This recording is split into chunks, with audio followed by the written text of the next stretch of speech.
Here, well, thank you, Mrs. Higgins.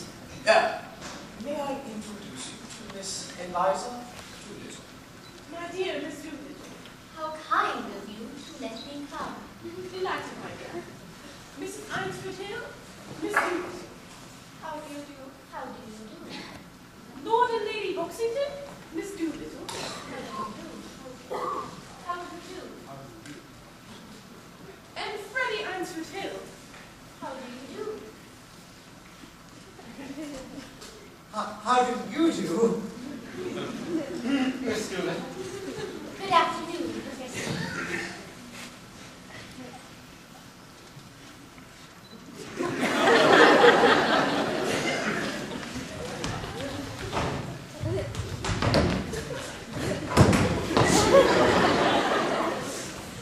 First race was very exciting, Miss Doolittle.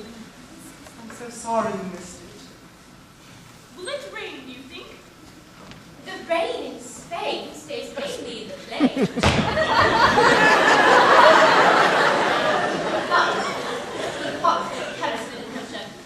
Hardly ever happen. Oh, awfully funny. What's wrong with that, young man? I bet I got it right. Oh, Splash. I do hope they won't have any unseasonably cold spells.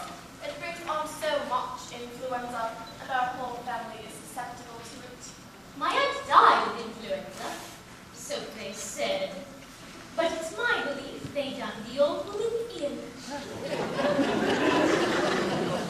Done her in? Yes, Lord love you. Why should she die of influenza when she comes to diphtheria right enough to be born?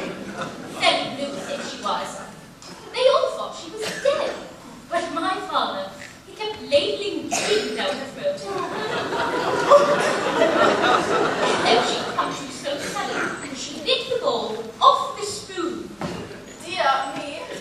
Now, what cold a woman with that strength in her had to die of influenza? And what become of the new straw hat that was to come to me? Someone pinched it. And what I say is, them as pinched it, done her in.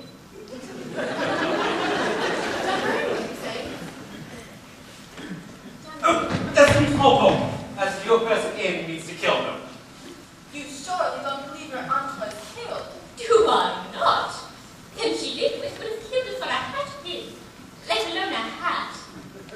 But it can't have been right for your father to have spirit on his throat like that.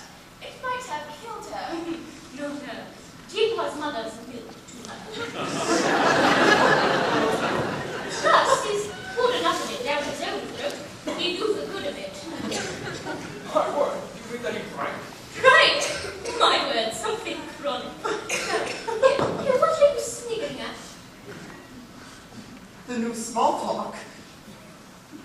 You do it so awfully well.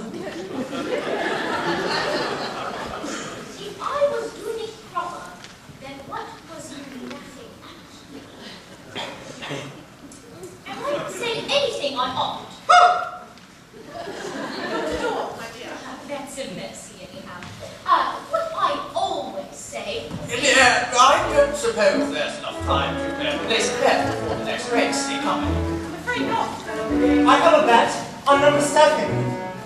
I should be so delighted if you take Miss Doolittle. You'll enjoy the race ever so much more. That's very kind.